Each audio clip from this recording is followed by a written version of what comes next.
Welcome to Boss Talk Radio, and this is your host, Elena Banks. I'm joined tonight by the lovely Chrystale Wilson. Hi, Bob. I was trying to hold in. I just been so geeked. Yeah. I'm so happy I'm here. Like, it's been forever. This is ridiculous. First of all, we go back to 1999.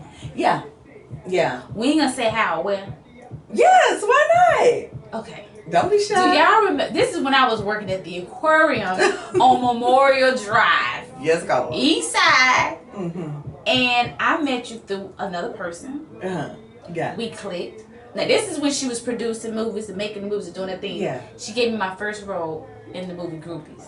I think my lips is what got me that role, because that's the first thing you see when the screen come in. No, you know what? It was honestly your personality. Like, you've always been boss. Like, honestly. Really, because it was a lot of beautiful women that came in and auditioned, but your personality just outshined all of that. So, you know, of course you're gorgeous, honey. There's no denying that part. Gorgeous, recognized gorgeous. But it was that, you know, and secure and not intimidated and not messy and catty. And so that struck me above all things. And I was about a good 100 pounds. I was so tiny. You were so little. But I kind of...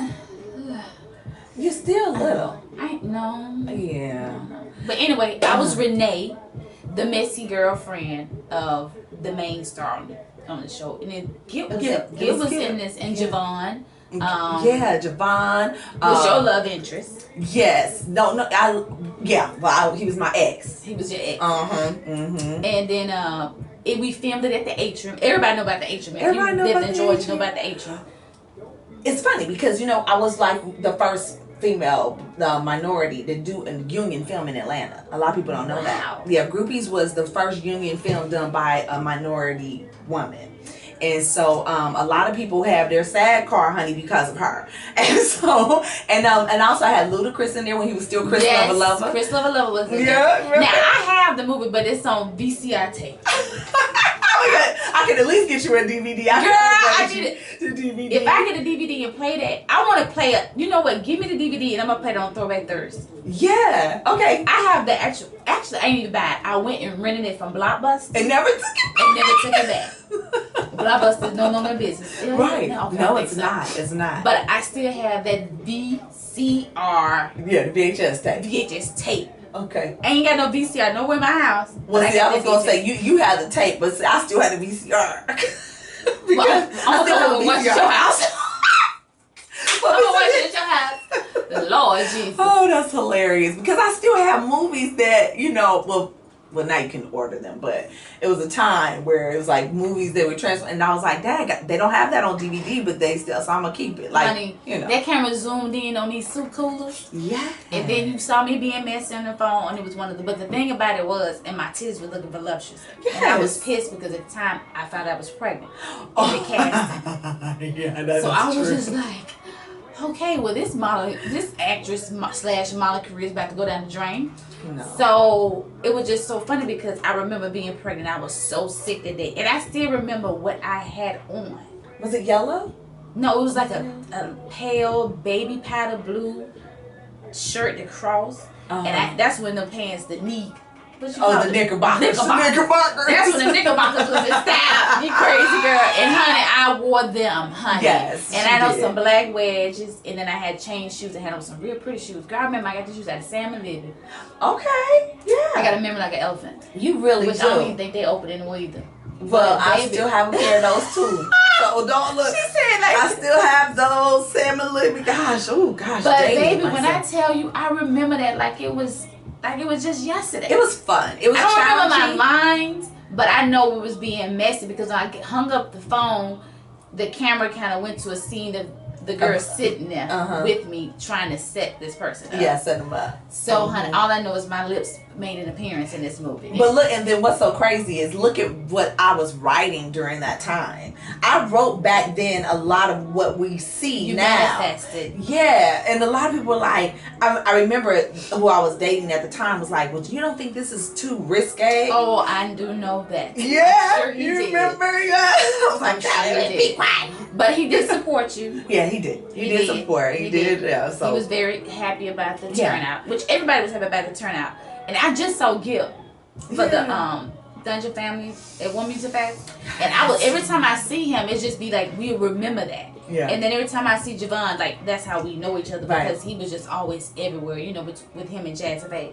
So it was just, I still see those same people, but to see Ludacris as Chris Love in that movie and to where he has come now, that's like super crazy. Little John. Remember Lil Jon? Lil Jon was in there because Lil Jon was like on the stage, right? Yeah, performing Lil Jon and the East Side Boys.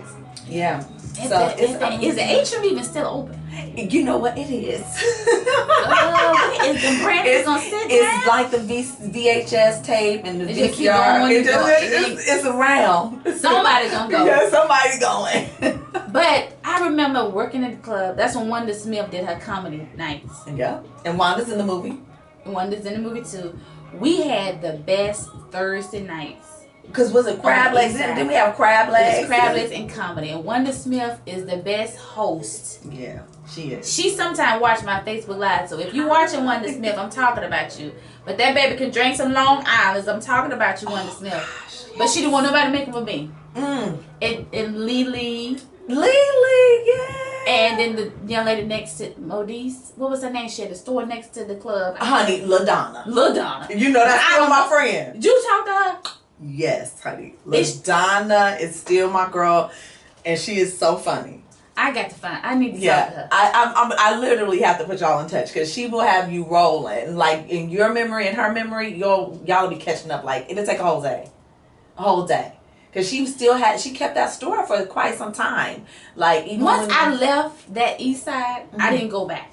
You never went back. I couldn't go back to the cab counter. Shorty Red wore her welcome out in the cab counter. That was my nickname in the cab counter. And honey, I got the hell on like a highway robbery in progress. I just kept going east. You kept going. I'm just an East Sider rider. I just loved it. But I was that boss chick. Girl. Yeah. I was bossing. You know, I know all about it, honey. And I love working. I love being behind a bar. Like if I could just go get me a night right now, regardless of what all I got going on, I would just rock out. I just love that energy. That's what I was gonna say. You have such a high threshold for energy, and you just love to work. You've always been like that. Like you are honestly a workhorse. You're the type of woman that a man will get lazy on because you work so damn hard. That's why I get the lazy. I'll make a man lazy. I mean, because I'm a hard worker. I thought I make a man lazy because I try to nourish him and be the mother. See, so therefore they get a little lazy, but I think it's because now I'm attracted to a boss nigga. Yeah. You better get up, go do something. I don't care if you go right around 25 all day. You better let me think you doing something. Like I can't have a nigga who don't have no dreams, no aspirations, no hustle, no grind. Like that turns me off. Yeah. But my attention is already hard to keep. So if you ain't doing shit and you ain't keeping my attention, it's over. Yeah. Well, my advice is like you never really fall in love with a man's finances. Always fall in love with his vision. Yes. And so that way you'll have a lengthful relationship if you know that you love his vision. I can't find vision to get to the finance. Yeah. They trying to fake the finance while they trying to figure out the vision. Girl, good line. You said right there. Yes, that's what it is. That's true. There's a lot of that over Atlanta right now. Because for whatever reason, it's like Atlanta has a lying spirit over it right now. Girl, that bitch is thick. It's thick. It's thick. Oh, you know, we got to start importing them or something. Well, I do imports. Okay. I do imports now. Mm-hmm. I will. Where you import from? I try to go to the imports because you can't bring them here. But sometimes they visit. But I usually go to my imports. Now I got one close. I'm a little nervous. I might have to move him. Girl, where you at? Macon. Macon got some good men though. They country. Cornbread fed, fine ass nigga. Yeah. Dirt road. Country boys. Yeah. Mm-hmm. But then you bring them to the city and it's a wrap. Them bright lights and them tall buildings will fuck their head up so quick. Don't take them to the strip club. It's over. At all. The end. Like whole check going. Whole check. Then you be back. What you just said? You back to taking care of the man. Yeah. You bought a breadwinner to the city and now he just just crumbs. Okay. Speaking of, I don't even know where to start with you. I know we just going. Let me just see. I don't know to start with the book from the bottom up or the Saturday premiere of Ayana Fix My Life, which wow, and the House of Healing. Ooh, honey. Baby, that house was very serious. I don't know where to start. Okay, let's talk about this. Everybody know who she is. This is the actress from Players Club running. So that's over with. We don't want to talk about that no more. I still watch that movie. I know. Baby, you pistol whip that bitch. That gave me motivation to if I ever had to pistol whip a bitch, I already got the moves. Because I remember seeing you do it. Oh, no, I didn't pistol whip anybody. It just seemed like that. The scene was real. It was just a visual whipping of the ass. The scene is real. Because, baby. A visual pistol whooping of the ass. But you know what? Everybody say... And I heard, we was on a cruise together. She was with me on the Ultimate Retreat. I had people say, oh my gosh, she looks so much taller. Like, that had you looking like you was 7 feet tall at Players Club. But in real life, she's taller than me, of course. I'm tall, but not she's that tall, but not that tall. Yeah. But baby. Yeah. It was such a great experience. That's why I don't mind talking about it. Like, it's some people that were in the movie that don't like to talk about it.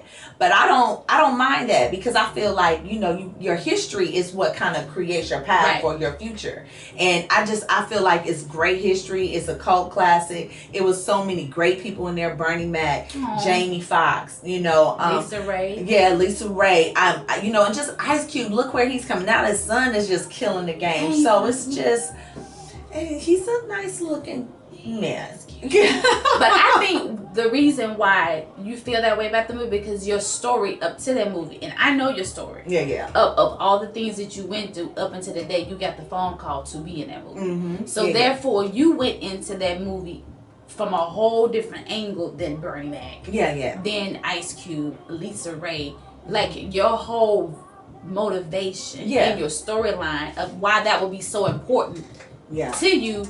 Was great to you to have no other choice but to kill it. You probably was the one of the most deserving and characters coming in with person to play that character. Because I don't really see nobody having it, and I think that kind of prevailing in your acting skills. Right. Because you was like, it was no part of that movie where you was like this. It was always this. Yeah. Well, the thing about it is they held auditions. They held an open call here in Atlanta. And so thousands of people auditioned. Thousands.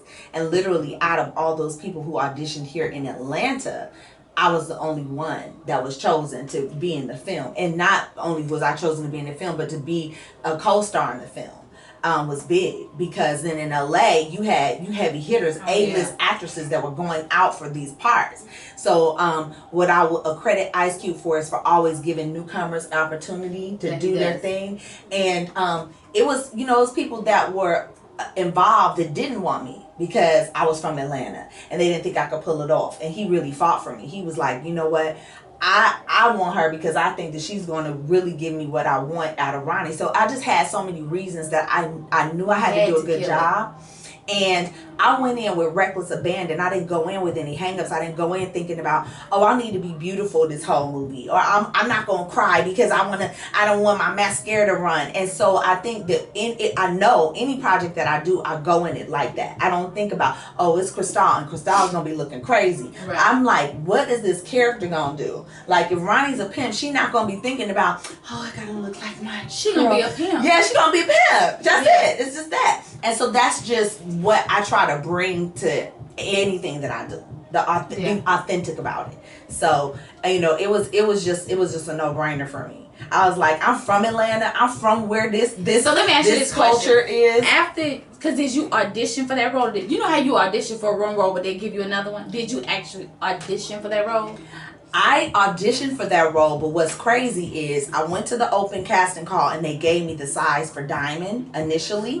And because of how I looked, I was coming in from my job. I was working at a law firm in an art gallery, like a part-time in an art gallery. So I had on a suit. I had my hair like how it is right now in a ponytail. I didn't have a headshot. I didn't have anything. I just went in. I really was trying to go in there to rap. You know? I was like, I'm gonna be on the soundtrack. That's really was my yeah. So that's what I was trying to do, to like get in front of Ice Cube to say, okay, look, I got lyrics. And they were like, okay, here are the sides for Diamond. I was like, damn. So I sat there for hours. And by the time I got up in front of the casting directors, one is here locally, Winston Sinclair, and then Kim Harding.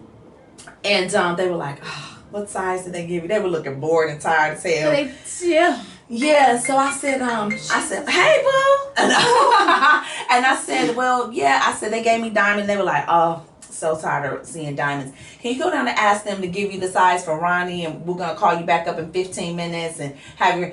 Now, mind you, I've been down there for 2 hours studying for diamonds. So I was like, okay, whatever. And I go get Ronnie, and it says brown skin, 6 feet tall, muscular build with cornrows. Girl, stop. I said, see, now they just trying to embarrass me. And you had suit on. And make a mockery of me. Yeah. And I'm like, okay, so y'all want to get the laughs or whatever. So I went in there, and it literally in 15 minutes. And the scene was the scene with me and Ebony in the car when I'm trying to talk her to coming in and doing the dancing for the police officers. Mm-hmm. And so I'm doing the scene. I'm sitting in this chair, and just in the middle of the scene, I just busted out in a rap. And the hook was like Tupac, "Come with me, Hail Mary." And I just was doing that, and they were like, "What is she doing?" And after that, they was like, "We want you to come back tomorrow." And I'm like, "Okay."